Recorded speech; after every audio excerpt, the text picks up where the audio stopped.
Solange is here with the newspaper. It's a big day in the French press today, isn't it, Solange? Because there's an opinion piece, and it's been published in nearly every French newspaper today, the same piece. Yeah, it's entitled Together, Let's Defend Liberty, and over 100 media outlets and papers signed it. France 24 also supports it wholeheartedly.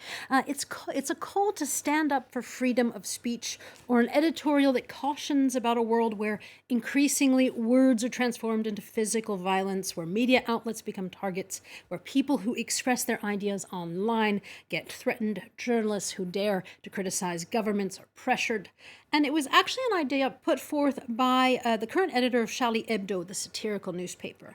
And the trial of the 2015 murder, here's the editorial. You can see it in tons of different papers today.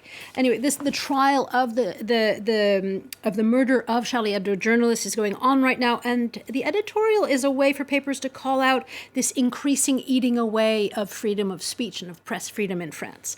Also, the Tribune talks about blasphemy, as Charlie Hebdo cartoons did publish images, drawings of Mohammed. Now, the open letter says that being able to speak your mind, even if it makes waves, even if it's insulting, even if it is blasphemous, that this is an essential part of democracy and a fundamental right, the Tribune says, that is in danger. More editorials for you now, but this is in the United States this time, issuing strongly worded opinions today, a lot of them. These editorials, though, in regard to the tragic milestone of 200,000 deaths in the US from coronavirus. Yeah, say their names, remember their lives, mourn their deaths, and be angry, very angry. That's how the editorial board of the Washington Post begins its scathing rebuke of Donald Trump today. The paper lambasts the president for saying the virus does not matter to him, or the fact that Americans make up 20% of the world's of the deaths, and they're only 4% of the world's population.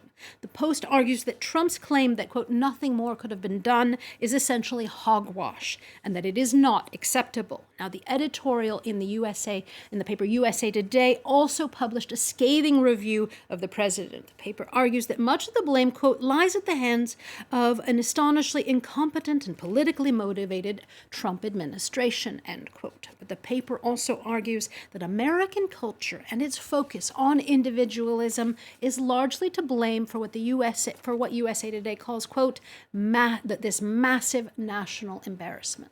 So the press is expressing its outrage, then, Solange, but on a psychological level, what does this green number mean for Americans, do you think? Well, there are a lot of articles in the American press that are about grief, but there are also a lot that are about apathy. Let's start with the grief. Mother Jones has a series of pictures, quotes, and letters from everyday Americans expressing all that they've lost in the past few months. It makes you reflect on what people are going through on an individual level. It is sad. It is beautiful as well. Now to the apathy. There are articles about what The Atlantic calls compassion fade. It's a fascinating piece that wonders where Americans' empathy has actually gone. Now, The Atlantic argues that for many Americans, they just don't actually see the death around them. And that may be because they say due to segregation, due to ageism, and due to racism as well. Solange has found that the cartoons are also illustrating their frustration with the Trump administration. Yeah, in a drawing entitled So Much Winning, the Post has Donald Trump standing on a podium where he is a gold medalist of death. A bunch of coronavirus blobs swirling around him and coming out of his ears. Now, Daily Cartoon on Twitter also has a montage of 4 cartoons that illustrate the sheer number of deaths, how Trump's denials have remained constant, even if the number of wooden coffins, what you're seeing there are wood coffins, keeps on exponentially multiplying, to the point where Trump says, it affects nobody. And Donald Trump isn't the only world leader who's being lambasted by illustrators today. No, he's not. Boris Johnson and his newly announced coronavirus restrictions are allowing cartoonists to do what they seem to like to do a lot, turn Boris Johnson's face and hair into other body parts and things. The Guardian's Steve Bell has an upside-down Johnson saying, quote, the nation stands at a perilous turning point.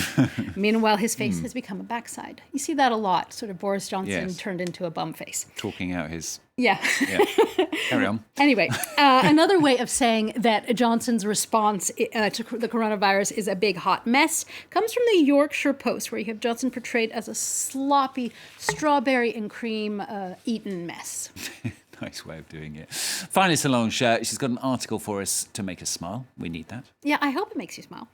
This one is a heart warmer, and it may put pessimists to shame about the direction of the world. Researchers at Sciences Po created an algorithm that analyzes nearly 2,000 portrait paintings, and it studied the faces of these portraits. And they found that smiles are overwhelmingly more present now than they were a few centuries ago, even decades ago. And so researchers began wondering why there is so much more showing of empathy and truthfulness and compassion. Well, they think it has to do with growing GDPs of countries, that populations, there's an economic side to this, that populations are more financially secure, and so people are better able to show more empathy and happiness and sort of lend a helping hand to others. That's their theory. That's their theory. I'm looking at this thinking the Queen doesn't look like she's smiling that much. Oh, a little bit. She sort of smiles a bit. Yeah. Yeah, not bad for her. No, Yeah, that's true. The corners are little Slightly dimples.